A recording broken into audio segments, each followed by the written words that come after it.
Alhamdulillahi Rabbil Alamin Ar-Rahmanir Rahim Maliki Yawmiddin Iyyaka na'budu wa iyyaka nasta'in Ihdinas siratal mustaqim Shiratal ladzina an'amta 'alaihim ghairil maghdubi 'alaihim waladdallin Ruhama'u bainahum Tarahum raka'an sujjadan yabtaguna fadlan minallahi wa ridwana Allahumma salli ala sayyidina Muhammadin nabiyil ummiyil habibil alil qadril azimil jah wa ala alihi wa sahbihi wa barik wa sallim Rabbi syrah li sadri wa yassir li amri wahlul 'uqdatam min lisani yafqahu qawli Rabbi zidni ilman nafi'a warzuqni fahman sahiha amin ya rabbal hadratil muhtaramin jamaah sholawat ibu-ibu yang dimuliakan Allah subhanahu wa ta'ala. Sadar atau tidak, Allah melindungi dari pagi sampai kita tidur. Allah menyayangi, Allah memberi jaminan, Allah memberi kesehatan, Allah memberi jaminan rezeki yang tidak pernah difikirkan oleh akal kita. Itulah Allah yang memberi jaminan kepada kehidupan manusia, tetapi tidak berharap sedikit pun dari manusia. Hanya orang-orang yang sadar, menyadari, sabar dan istiqomahlah Allah berjanji akan mengangkat derajat dan memperhatikan kehidupan semua kebutuhannya Allah. Terus hadirin yang berbahagia, di bulan Dzulhijjah ini mudah-mudahan ada makna saripati yang harus kita ambil dari bulan yang mulia ini. Apa saripatinya? Ibu-ibu kemarin makan daging enggak? Banyak enggak? Banyak. Kolesterol enggak? Enggak. Ini bukti bahwa bulan Dzulhijjah adalah bulan kebersamaan, bulan yang sama. Yang punya sapi banyak, yang punya kambing banyak, yang punya uang banyak, mobil mewah, pada hari itu sama makan daging.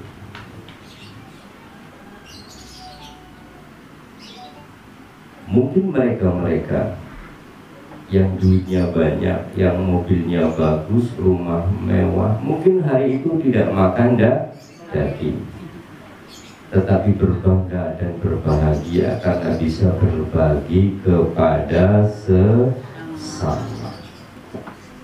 Bagi kita mungkin ya berbahagia, ketemu daging sapi, domba mungkin setahun 2-3 kali, bosan 4 kali, ya nggak apa-apa. Jangan setiap hari aja, nanti kolesterol. Hadirin yang berbahagia, itulah bulan Dzulhijjah. Dan yang memberi contoh peristiwa itu terjadi adalah Nabi Agung kita, Nabi Ibrahim alaihi sholatu wassalam. Ditantang semua makhluk, jin iblis iri. Allah curang katanya, Allah tidak adil katanya. Ya Ibrahim bisa melakukan apapun yang ia inginkan, Sementara keinginan punya anak sudah dikabulkan. Onta ribuan, tanah ratusan hektar, domba ribuan. Ya pantaslah kalau dia harus bersyukur dan mengajak orang lain untuk bertakwa kepada Allah. Itu kan dikiranya begitu. Ada ngiri. Kata iblis, saya juga kalau demikian juga akan mengabdi kepadamu ya Allah. Tetapi saya sudah terlanjur ada perjanjian dengan Adam. Saya tidak mau untuk bersujud memuliakan manusia. Saya rela untuk menjadi musuh manusia, dan sampai kapanpun saya akan menggoda manusia. Untuk apa kita digoda? Untuk menjadi teman setan dan iblis yang ditakdirkan oleh Allah menjadi penghuni neraka selama-lamanya. Hadirin yang berbahagia, ya, ternyata setelah dibuktikan semuanya tidak terbukti. Nabi Allah Ibrahim tetap bersabar, tetap semangat, tetap menjalankan perintah-perintah Allah Subhanahu. Anaknya diambil, suruh disembelih, dipencit, laksanakan dengan baik. Setelah menerima dengan ikhlas tulus, semua yang ada di dunia adalah pemberian Allah, toh nanti akan kembali kepada Allah. Saat ini mungkin anakku yang tersayang akan kembali kepada Allah. Di saat sudah ikhlas hatinya, bersenang, bergembira hati, melaksanakan perintah Allah, kirim malaikat Jibril domba wedus kibas yang putih, warnanya putih, dilihat oleh Nabi Ibrahim sehingga dapat wahyu. Itulah yang harus dibenci. Hadirin yang berbahagia, makna yang paling dalam dari bulan suci Dzulhijjah adalah makna kebersamaan kita sebagai insan dan makhluk yang sempurna. Sempurna itu tidak akan terjadi kalau Allah tidak memberinya namanya akal dan nafsu. Malaikat diberi keimanan yang sempurna, tetapi kejadiannya beliau bukan makhluk yang sempurna. Setan, jin, iblis, dia sempurna menggoda manusia. Semua dipersilahkan oleh Allah, tetapi mereka bukan makhluk yang sempurna. Manusia yang diberi nafsu, kadang salah, kadang benar, kadang senyum, kadang sedih, ya, ternyata dipilih oleh Allah menjadi khalifatul dunia,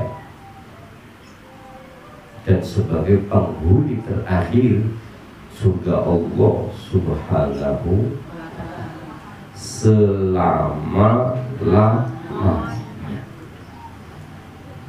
Kehidupan yang 60, 70, 80, ada yang 170, mungkin 2 orang saja untuk umat baginda Rasulullah SAW. Lain dengan umat-umat yang dahulu umurnya 900 tahun, 800 tahun. Capek. Kita cukup 70 tahun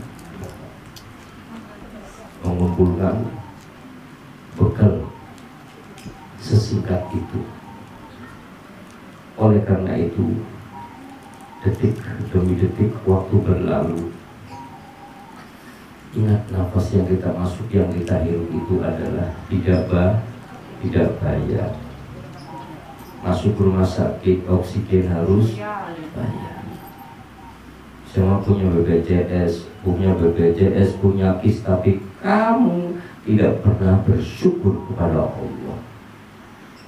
Biaya dari pemerintah juga kamu tidak pernah bersyukur kepada Allah.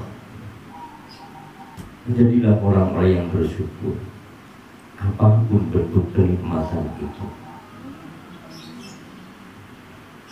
Ustaz mau bela pemerintah, enggak, bela keadilan. Gak ada orang yang bersalah terus, gak ada orang yang benar terus juga, enggak ada. Ya sudah, keadaan sudah begini, kita menghadapi hal yang lebih penting daripada kita ya mencari kesalahan orang. Hadirin yang berbahagia, sehingga ada cerita populer itu yang di YouTube cerita itu memang itu benar. Ada seseorang ya, yang Allah beri keilmuannya, bertemu dengan rombongan wabah penyakit. Ditanya mau kemana wabah? Saya mau ke kampung itu, ke Yaman. Saya mau ke kampung itu. Berapa lama? 2 tahun. Indonesia 2 tahun. Iya. Udah 2 tahun belum nih? Udah. Ya lebih sedikit. Iya. Udah pulang ke Wuhan. Ya. Setelah itu, kamu akan matikan berapa? Orang ini itu jumlahnya 1000 lah kira-kira. Ya udah. Setelah 2 tahun selesai, ternyata dicap puluhan ribu yang meninggal. Setelah pulang ketemu lagi, sudah selesai tugasmu, udah. Berapa yang meninggal? Gak tahu, banyak. Lo perjanjiannya kan 1000. Orang-orang yang liar banyak, yang kena wabah cuma 1000, yang liar banyak. Yang bikin liar-liaran banyak. Makanya tongli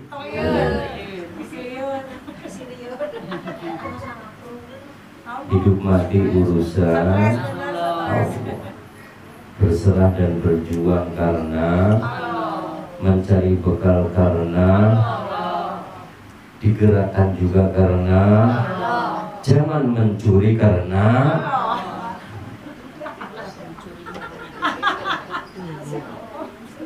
itu pikiran kotor. Orang mati dihidupannya kok Allah. Ya iyalah. Ada yang dimandiin. Ayah di film banyak. Tuh. Waktu kecil masih ingat nonton film orang ditembakin mati semua. Dilihat Roy Martin main, itu kan kemarin mati. Ngerti kalau itu film bohong. Roy Martin kan ditembak, kenapa main lagi?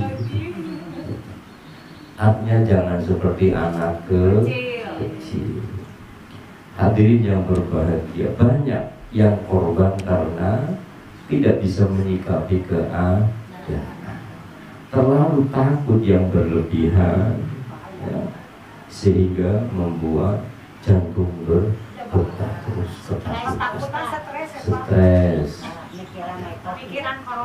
Mikiran corona, nggak bisa usaha, nggak bisa bekerja.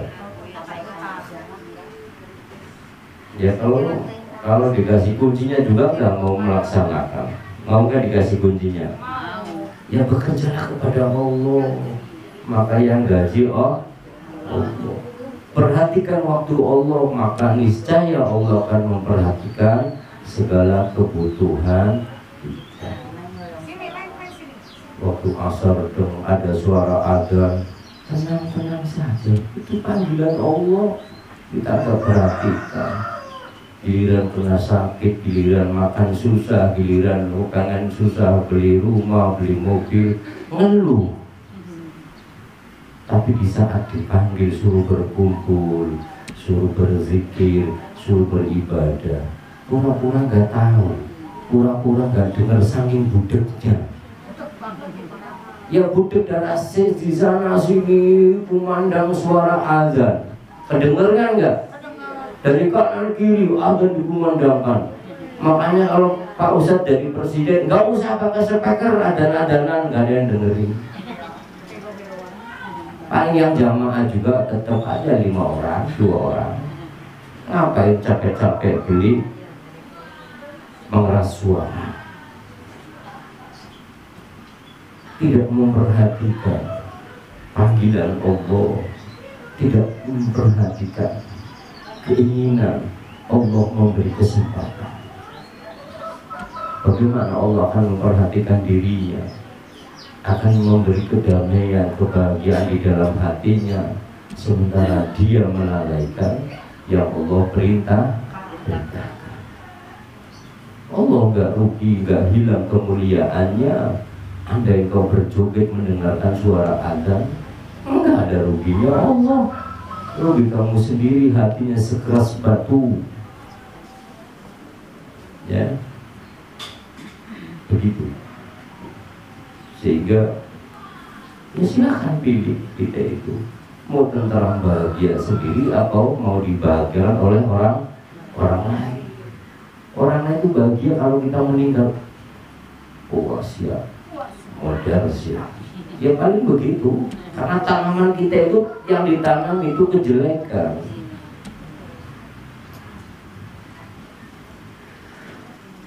Qala sami'tu Rasulullah sallallahu alaihi wa alihi wa sallam ma min thalathatin fi qaryatin wa la badwin la tuqamu fihim as-salah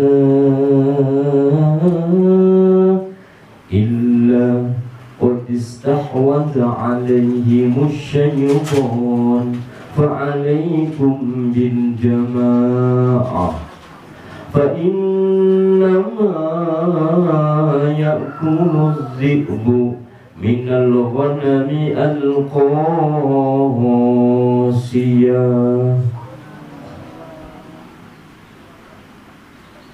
Kayak seolah-olah pahlawan corona. Pahlawan corona.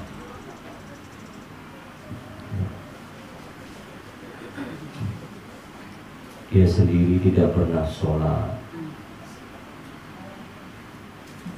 Pahlawan corona adalah orang yang ahli ibadah, dikit-dikit cuci tangan, dikit-dikit ya. Itu pahlawan corona. Menjaga kebersihan. Bagaimana menjaga kebersihan lingkungan? Dirinya juga kok kotor. Itulah tanda orang-orang yang memperhatikan sholat. Dia adalah pahlawan wabah corona. Gak usah ngomong panjang lebar. Waktu sholat dia bersuci, bersihkan semuanya. Ya. Baginda Rasulullah Shallallahu Alaihi Wasallam bersabda, satu kampung andai isinya 3 orang, fi qaryatin wala badwin wala tuqamu fihimus shalah. Lingkungan sini ada berapa orang?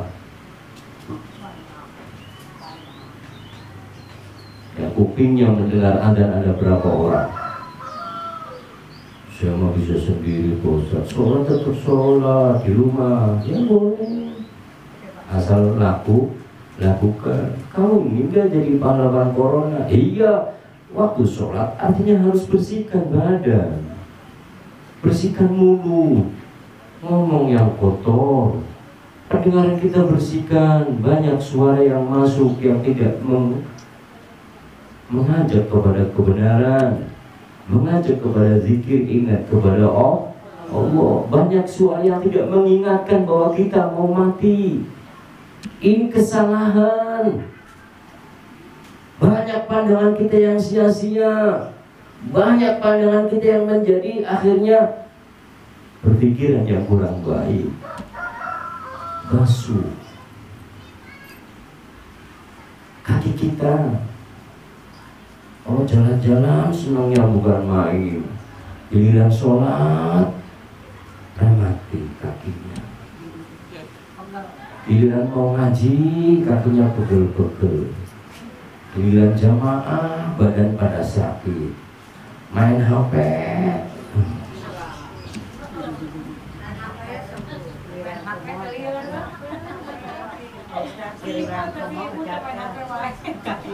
giliran naon jaga ke mall. Kata ibu yang ngomong lain bosan.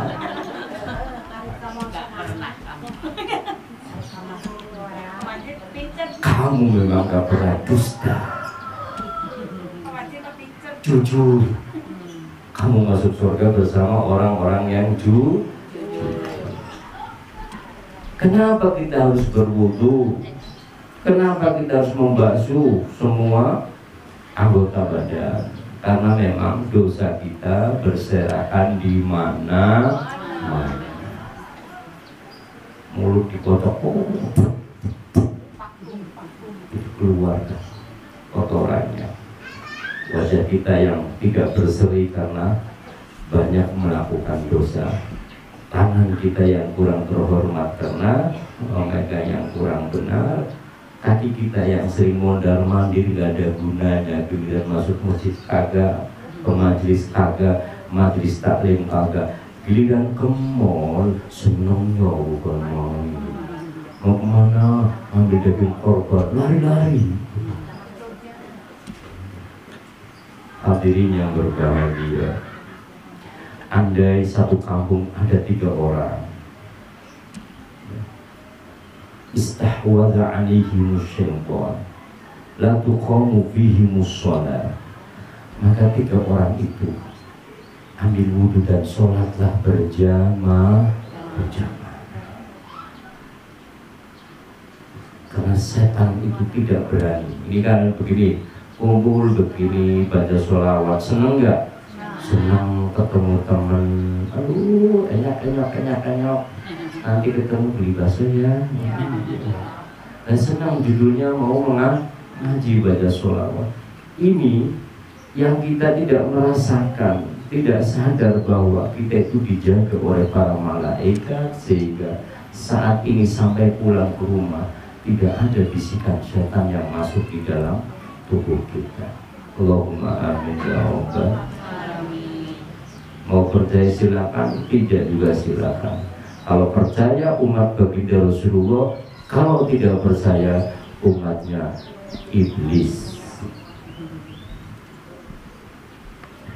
Lalu kenapa alasannya? Kata Rasulullah begini, qad istahwada alaihimus syaitanu fa'alaikum bil jamaah. Sesungguhnya setan itu tidak bisa mendekat, tidak bisa mendekat, tidak bisa menggoda saat kita lagi berjamaah di dalam kebaikan, berjamaah di dalam zikir, berjamaah di dalam sholawat, berjamaah di dalam kegiatan-kegiatan yang baik, maka setan itu tidak bisa masuk ke ranah itu. Fa innama ya'kulu dhi'bu minal ghanami al-qasiyah. Digambarkan oleh Rasulullah bahwa ada seekor sapi, kerbau sekalipun, gajah sekalipun, tetapi kalau keluar dari rombongan maka akan dikeroyok, maka akan dihina, dirobek-robek oleh binatang buas. Saat kita sendiri, maka disitulah kesempatan setan untuk melepas dan memberi ide pikiran-pikiran yang kotor, memberi masukan-masukan yang tidak baik. Dia akan dihinakan oleh Allah, akan dirobek kehancuran, akan dirobek-robek kehormatannya karena pikiran-pikiran negatif dari setan, rekayasa-rekayasa yang tidak baik dari setan saat dia sendiri. Coba kita juga buktikan, main HP bersama-sama, mesti pikirannya bersama. Kalau main HP sendirian mesti nyarinya yang dugem-dugem. Ya begitu, itu manusia gitu. Ngalamin nggak? Ngalamin poset, ya jagonya ngalamin orang manusia. Tetapi sebaik-baik manusia adalah ia bersalah, cepatlah lari minta ampun kepada